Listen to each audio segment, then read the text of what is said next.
26 Vilniaus ir Šiaulių miestų bei Kauno rajono mokyklos dalyvauja mokyklos struktūros tobulinimo 2006-2009 metų programoje. Šios programos tikslas – sukurti mokiniams ir mokytojams tinkamą ugdymosi ir ugdymo aplinką bendrojo lavinimo mokyklose, tobulinti ir modernizuoti veiklos valdymą, stiprinti mokyklos atvirumą vietos bendruomeniai. To siekiama keičiant mokyklos organizacijos struktūrą, decentralizuojant valdymą, diegiant naujausias technologijas. Be to, skatinama aktyvesnė mokyklos savivaldos, mokinių, tėvų ir vietos bendruomenės veikla. Atėjo laikas padidinti mokyklos savarankiškumą, tačiau reikalinga yra pereiti nuo centralizuoto mokyklos valdymo iš vidaus ir suteikti galias viduriniosios grandies, kad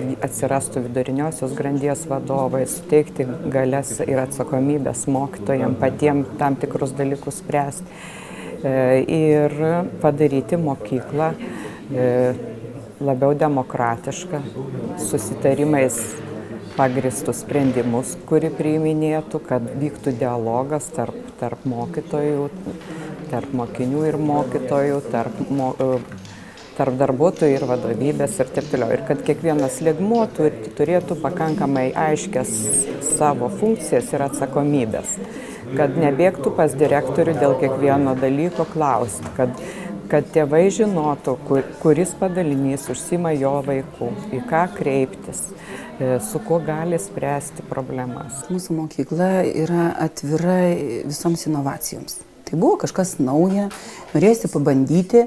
Aišku, ten buvo ir pakankamai tokių pasiūlymų gerų, kad galima įsigyti ir kompiuterinės technikos, galima bus dalyvauti kompiuterinio raštingumo kursuose. Greičiausiai noras kažką naują sužinoti, kažką naujo prisitaikyti savo mokykloje, kad iš to naudos turėtume. Ne vien tik tai, kad sudalyvauti, bet kad būtų ir nauda. Ta struktūra, kuri buvo anksčiau, jinai jau varžė mokyklos veiklą, administracijos veiklą, kad jutom patys, kad kažką reikia keisti, tačiau taip nesugalvojom ir nesumastėm, ką reikia daryti ir kaip reikia daryti. Ir kada perskaitėm apie projektą, pasitarę savo komandoj, nusprendėm, kad tai yra tai, kas mums tinka. Todėl nusprendėm dalyvauti.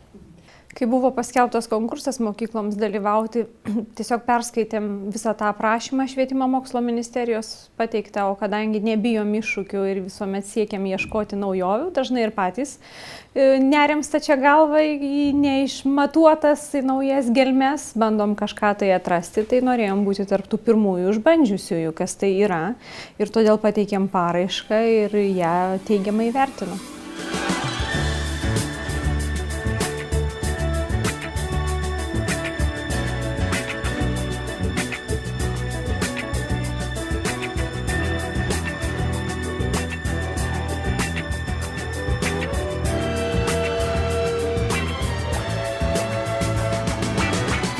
MSTP siekiama geresnės ugdymo kokybės, todėl naujieji pasikeitimai pirmiausia naudingi mokytojams. Nuo jų pečių nuimama organizacinė veikla. Pedagogai visą darbo laiką gali skirti tiesioginėms pareigoms – mokinių ugdymui. Žinoma, labai reikėjo daug kalbėti su bendruomenės nariais, organizavimą ne vieną susitikimą ir mokytojams buvo paaiškinta, kad iš tikrųjų mokymo kokybė turėtų gerėti, dėl to, kad mokyklos ugdymo procesas bus suskirstytas į tam tikras grandis. Ir tuomet atsiras žmonės, kurie padės mokytojams gerinti pamokos kokybę, geriau pažinti vaiką. Ir iš tikrųjų šiandien mes turime skyrius, jau 2 metai, turime skyrių vedėjus, mes įsteigėme pradinio ugdymo skyrių, pagrindinio ugdymo skyrių ir vidurinio ugdymo skyrių. Skyrių vedėjai artimiau bendrauja su mokytojais, jie turi daugiau laiko bendrauti su mokiniais ir situacija mokykloje keičiasi, gerėja. Manau, kad pirmiausia tai pajuto ir mokytojai, nes jiems ir pagerėjo tos, sakykime, darbo sąlygos, nes maksimaliai praktiškai kiekvienoje klasėje yra sukurta moderni, kompiuterizuota darbo vieta mokytojui. Be to yra kiekvienoje klasėje kompiuterinė prieiga. Mokytojas gali čia pat klasėje dirbti su mokomusiomis tos programos, kurias jinai gali atsisiųsti.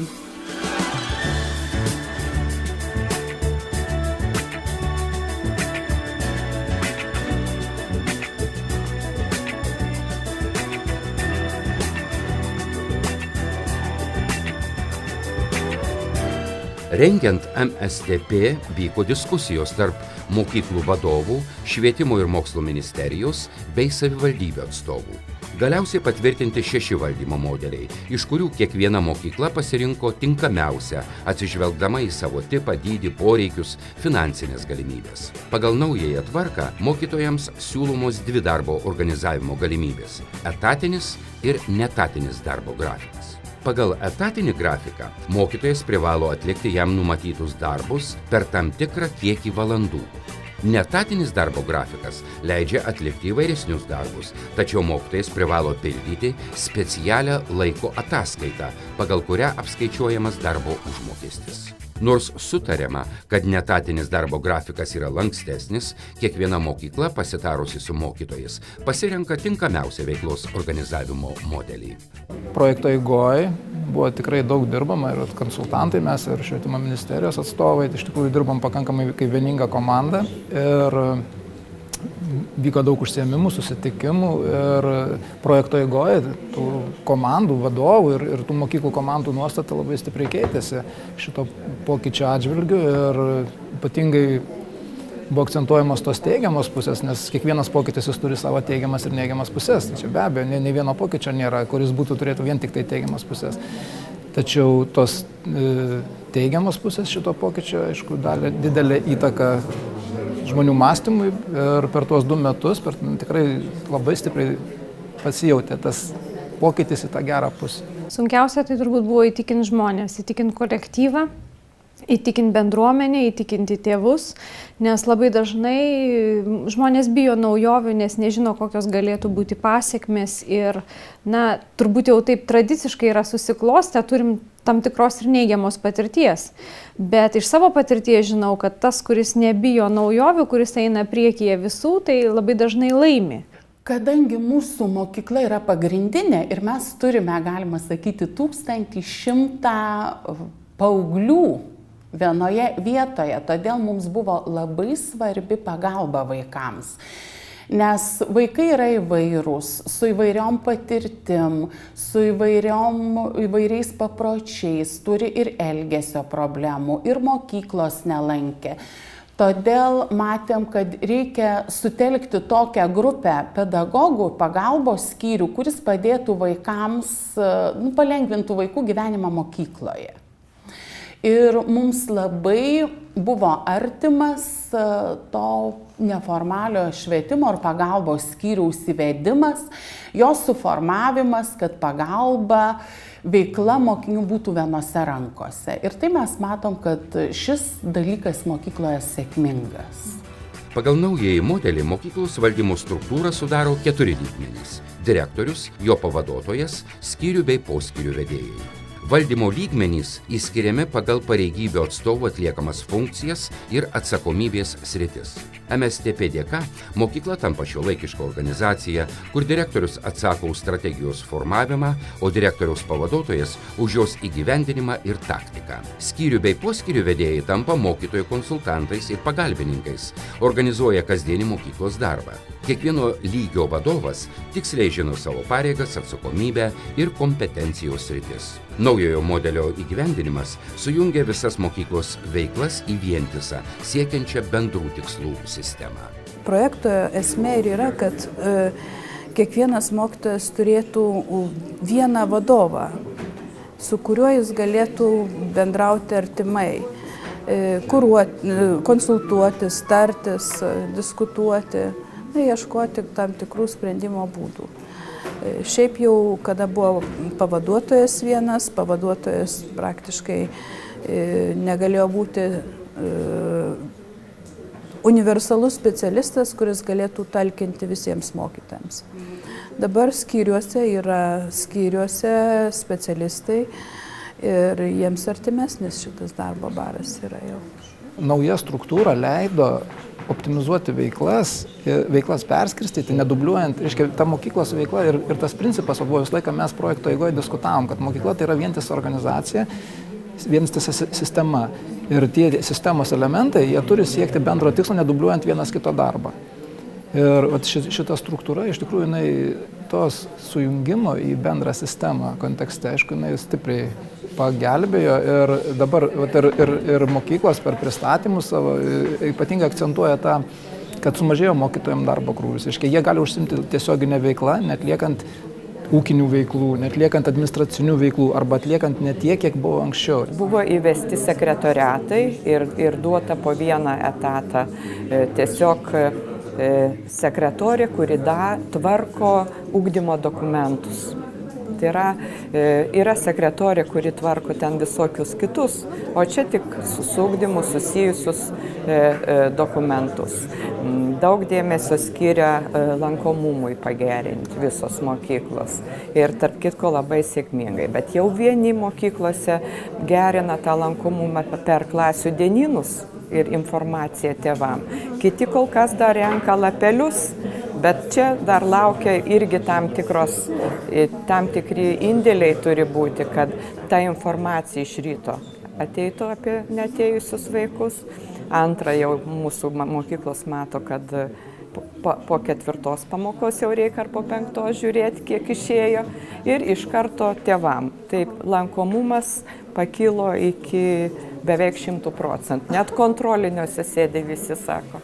Naujieji valdymo struktūros pokyčiai atsispindi ne tik organizuojant kasdienę veiklą. Siekiant pedagogų ir mokinių bendradarbiavimą padaryti produktyvesnį, mokyklose diegiamos naujos informacinės technologijos. Tai viena iš MSTP tikslų įgyvendinimo priemonių. Tapo įdomesnės pamokos, aišku, per multimediją žiūrėti tos visokius filmus, bet manyčiau, kad 12 klasėje jau to nereikėtų taikyti, nes labiau koncentruojasi link egzaminų viskas. Ir biškai yra sugaištama laiko ir praleidžiama daug naudingo laiko, per kurį galima išmokti daug.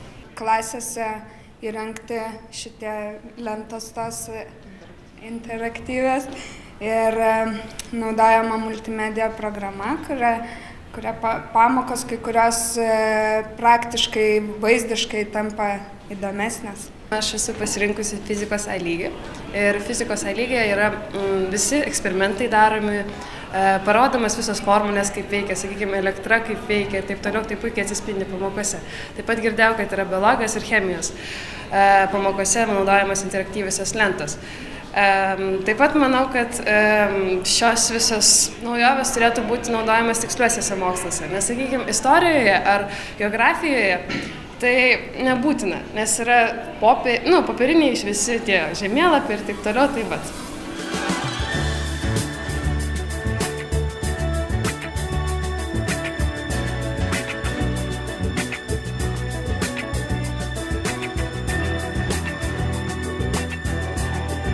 Elektroniniu būdu pildoma administravimo knyga, dienynas bei pažymių knygelės. Šios technologijos pakeičia kasdienį mokytojo darbą. Kaip teigia MSTP dalyvaujančių ugdymo įstaigų atstovai, įprasti prie naujovių lengva nebuvo. Tačiau be jų neįsivaizduojamas modernios mokyklos darbas. Naujos technologijos yra būtina sąlyga siekiant pagerinti ugdymo kokybę. Mokykla šio projekto dėka gavo nemažą įrangos, kompiuterinės įrangos. Buvo sukurta darbo vietos mokytojom kiekvienoje klasėje, buvo pagerinta administracijai kompiuteriai. Mokytojas gali naudoti įvairias mokomąsias programas, kad galėtų paįvairinti savo ugdymo kokybę. Kiekvienoje klasėje yra įvesta internetinė prieiga, taip kad mokytojas gali naudotis ir mokomosiomis svetainėmis vietomis.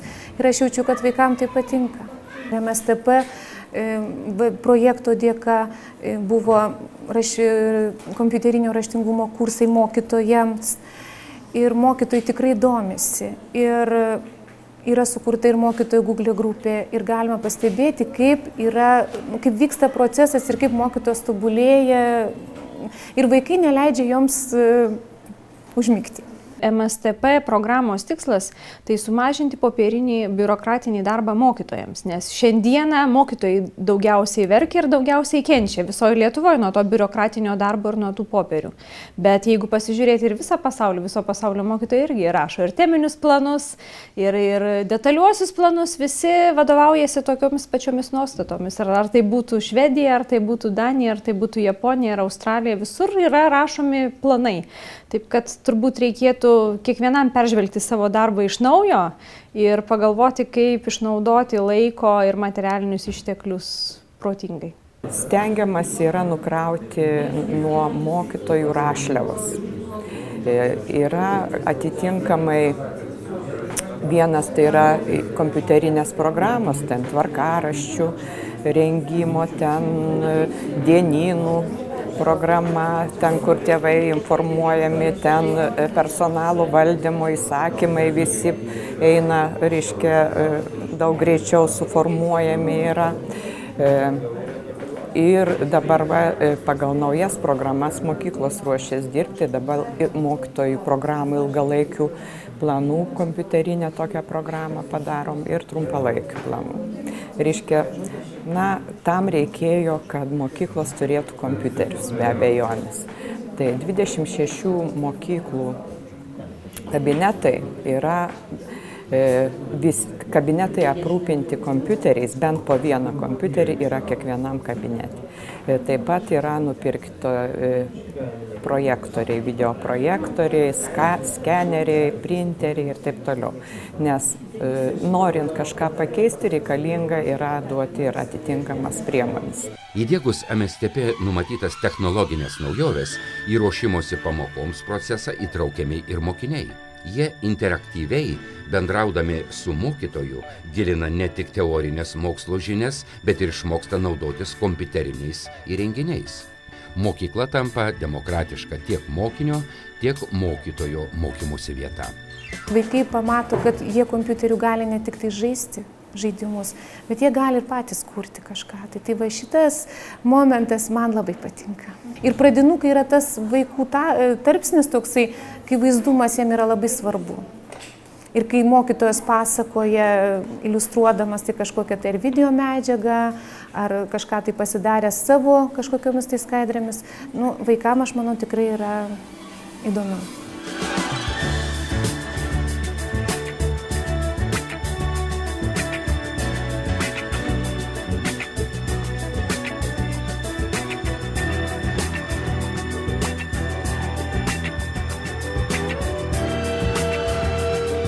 Įgyvendinus visus MSTP tikslus, pagerės ne tik mokyklos kaip institucijos valdymas, bet ir mokymo kokybė. Mokytojai galės daugiau laiko skirti pasirengimui pamokoms ir užklasiniam vaikų ugdymui. Mokiniai taip pat pajus pasikeitusios tvarkos naudą, labiau pasitikės vieni kitais ir mokytojais, įsitrauks į vietos bendruomenės veiklą. Pasikeitimus galima apibūdinti dviem žodžiais – pažanga ir pasitenkinimas. Labiausiai turbūt keičiasi tai, kad technologijos yra naudojamos. O vaikai, kaip jūs žinot, ir namuose turbūt sėdi prie kompiuterių, tai ir jie labai nori, kad tai vyktų ir pamokos metu. Tai gaila, kad mes neturime visur kompiuterių ir tai labai norėtųsi. Ir greičiausiai jie labai nori, bet visose pamokose, nes turime interaktyvias tas lentas, bet ne visi dalykai gali jas pasinaudoti. Tai greičiausiai šitas yra pokytis, tai yra žingsnis į priekį. Mokykloje yra daug vaikų ir visi labai skirtingų poreikių, tai vieniems reikia pagalbos papildomos veiklos, koncertų.